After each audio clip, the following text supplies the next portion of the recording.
Yeah, well, we got a good one this weekend. I know last week was it was what the doctor ordered.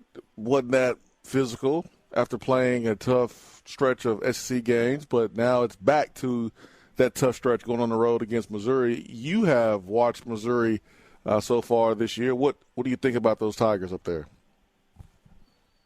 They're good, man, and it's interesting to see. You never know who in the SEC is going to go out and go have themselves a season outside of the quote-unquote norms. But, Missouri looks legit. I know we got to stop number 3. Oh, my gosh, we got to find them and stop them every play. What do you suggest Tennessee do? They got the number 1 rusher, too.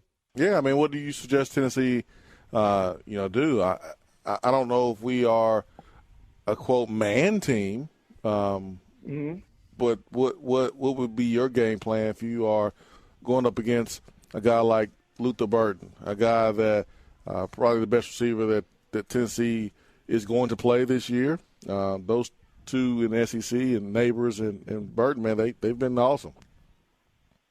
Yeah, well, first of all, we got to stop the run. Again, they got the number 1 rusher, which means they have a really good rushing attack, which also means they probably got some good blocking. Now, we're solid at that, to say the least, on defense, but we got to stop the run. If they can run it, they can do anything else. So that's the first thing. Second, find him. They do an amazing job of moving him around. They do not keep him in the same spot. He'll be in the backfield. He'll be hid behind the tackle. He'll be in the slot one play. The next play, he's the X receiver backside. Find him. Put 2 people on him, and do not allow their best player to beat you. It is truly that simple. Maybe it's not, but it is. Don't let that guy do it. Force someone else to. Jonathan Wade is with us, our Cover Tuesday segment. Yeah, why is Burden so good? What do you see when you look at what Luther Burden is able to do? Well, again, it's a combination of the way they use him. They've got a guy that they know they've got to get the ball to in a multitude of different ways. So they took their pens out, their pencils out, got a lot of erasers, and they started drawing up stuff. I mean, they move him everywhere, and it's amazing to see because he's not the biggest person on the field at all. Now, he plays huge, but he's not the biggest person. But, I mean, they find ways all over the field, misdirection, made you look one way. Next thing you know, he is wide open by himself. And in my mind, as I'm looking at it, that is just something that it's like playing Steph Curry. You can never allow Steph Curry to be running somewhere without someone bumping into him or someone attached to his hip. Treat this kid the same way. There's a reason he has all of these numbers. They are feeding him the ball that much. Just look at the rest of the receivers and what they have as far as stats-wise. It's not even close. Well, they test your discipline with your eyes. So you're going to have Absolutely. the motions. Yeah, you're going to have the motions. You're going to have the shifts. You're going to have a guy that was lined up as X receiver one play, but now he's at a wing formation in the next play. And if you're going to go man, then that one player has to make sure that he is on his toes and not on his heels because you never know what you may see the guy that you're supposed to guard line up. So, yeah, man, they're going to make you think. And if you're thinking too much, you are a step late. Very true. Be sure in your job. Communicate. Keep your mouthpiece out of your mouth this week. We got to find this guy and make sure we got 2 hats with eyes on him every play. That is not a joke. Why do people even use mouthpieces? Because I never see them in. I always see them hanging. Every time I watch it again, I'm like, yo, is this for decoration? Because it seems like no one uses them. Did you and when I was playing, you got fined $5,000 for not having your mouthpiece in. So I don't know. I have no idea what the deal is with the mouthpiece. It's there to protect your teeth. I don't know if maybe they have Invisaligns in instead of the mouthpiece, and it's truly just there for decoration, because at this point, it is definitely just decor. I feel a rant going in. I never understood why you get fined for not wearing a mouthpiece. If you want to get your teeth knocked out and be without teeth, then that's the player's business. Let that player get his teeth knocked out. Why are you fining him for? It reminds me of the seatbelt law. I won't go there. On that fine, the amount of things on that fine list is outrageous. Now, that was way back when. I have gray hair now, so they may have changed some things. But the amount of things on that fine list, insane. Yeah, do you remember what's the silliest thing you or one of your teammates might have gotten fined for in the NFL? Oh, yeah. Please share, Wade. Mouthpiece, again, 5. I'm not going to go through the numbers. I'll just go through stuff on the list. Not having enough white showing, having your knees out, not having your socks covering your knees, not having your pants pulled down enough. At that point, you couldn't have colorful cleats like what you could have now. So if you came out there in something out of the norm, you would get trouble for that. You might get dinked by your shoe deal as well. Let me see. What else? You couldn't have – you would get fined for if you put any decoration on your helmet. Like you see in HBCUs a lot where they put the tape on their face mask. Mm-hmm. That'll get you fined. There was a lot, man.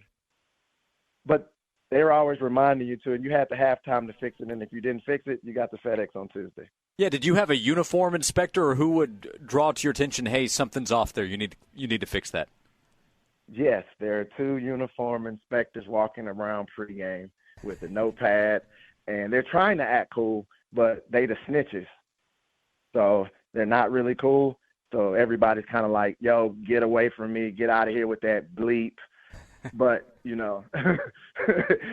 there are 2 people, right? And they hand it to the equipment manager. In our case, they would like hand it to Hawk or hand it to Frage, and then they would come in the locker room and just read off the list, and you kind of listen or you don't listen.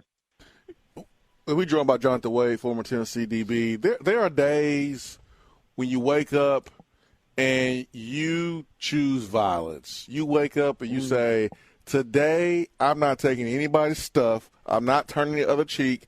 They're gonna know how I feel today. Mm-hmm. Did you wake up when you had an NFL game and say, I want to wear what I want to wear? And they can tell me all they want to about changing my outfit, but this is a primetime game. I want to look clean. I'm going to just take the hit and just get fined, but at least I'm looking clean on primetime. Did you have one of those games? You want a specific answer. Jason Swain, that was a great way to ask that question to get the answer you want. Thank you. Yes. The very first proud moment of mine.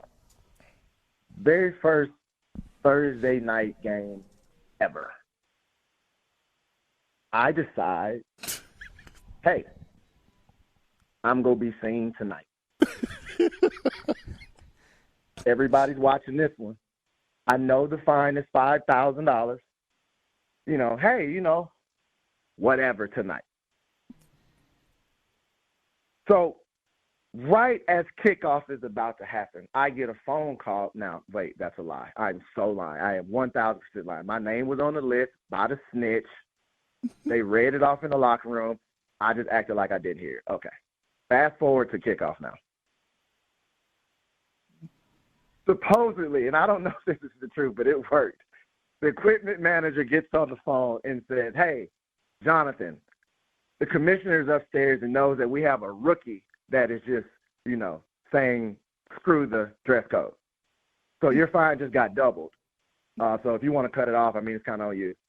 So now I'm stuck with, do I now want to take this double fine, or if I still just want to go out here and be clean and try to just get it in? That's a lot of mental stuff going on for me, right before kickoff. But I went through with it, and my check was light, bro. It wasn't worth it, was it? It was not worth it, and I gave up a touchdown. It wasn't worth it. Yeah, because I would think you're factoring, what if I don't play up to my expectation of my own personal performance the way I want to look out here at the same time? You see, I never said that. Okay. My focus was only about being clean on this first Thursday night. We was in all blue. Like, we don't really wear this a lot. Like, this, I'm going to go ahead and go do it. Against the Steelers, not smart. Jonathan Wade with us, VFL, former Tennessee and NFL defensive back. The Vols getting ready for Missouri this upcoming Saturday. Vols on the road. They also have a quarterback, Mizzou does, that can move. He's made plays with his arm, as we've talked about. the season Luther Burden has had. But last year he ran around against Tennessee, frustrated Swain while that was going on. How does that affect the defense, knowing that Cook can take off and run? You want to pressure him, but you also want to contain him. It's an X factor. The ultimate defensive coordinator killer is a quarterback that can move. It changes everything. It changes where the defensive linemen have to get to, where their rush angles. The quarterback, the plays get extended once he continues to play. So now the corners, the defensive backs, the people in coverage have to be even more disciplined with their eyes and with their techniques and with their job responsibilities. It is a nightmare when the quarterback can move around and still function. Yes, he is pretty good. He is very frustrating. We do have a defensive line note and a front seven that should be able to keep him contained. If we go out and play Tennessee defense, we should be okay. We should be able to withstand what he can bring. A little extra motivation for Jalen Wright. You mentioned the leading rusher in the SEC on Missouri's side. Jalen Wright averaging better than 7.5 yards a carry. Yeah, he just doesn't get – that kid's got 162 touches on the season. We've got a three-headed monster. It's kind of the negative that comes with that. But, yeah, go prove a point. Somebody, one of y'all three, go prove a point. All three of y'all better, play like y'all better than him. That's how it's supposed to go. Compete. Go compete. Yeah, Jalen Wright seems like the player, and he had a tweet after the Kentucky game that people were like, "What? Huh?" Because he was wondering why people still questioning him, and he got hurt and was unable to finish. But he thrives off of proving folks wrong, and I say that to say this weekend you're going on the road and the home team has a running back that leads the conference in rushing. So Jalen Wright wants to prove that he's the best back in the league. Right. And that's on the defense, too. Defense to make sure they got his back. Yep. Defense had his back, Kentucky. Got to do it again versus Missouri. So, Jonathan, how do you feel this week? We're still, 3 or 4 days away. How do you feel about how Tennessee is going to perform? How do I feel? I feel like we're going to perform well. We had the game that we had last week, which is always good for the ego. But now it's time to go back to work, I feel good. I feel like this is what we sign up for when we go to Tennessee. We sign up for these type of SEC games all the way through the schedule. We don't really have weeks off. Every time we line up, there's going to be somebody that's capable of playing with us, playing our style of game. Now we just go bring it. Let's go finish the season the way we can. Put it together. We're still waiting on one of those games in one of those moments where we put it together completely. Let's go do it now. Swain, by the way, I typically call the UConn game this past week a tune-up game. Mm-hmm. Is Ego Game a better title? Jonathan Wade just called it an ego game. I like that better. It sounds better. Yeah. It sounds better. But, you can roll with either one. Whatever floats your boat.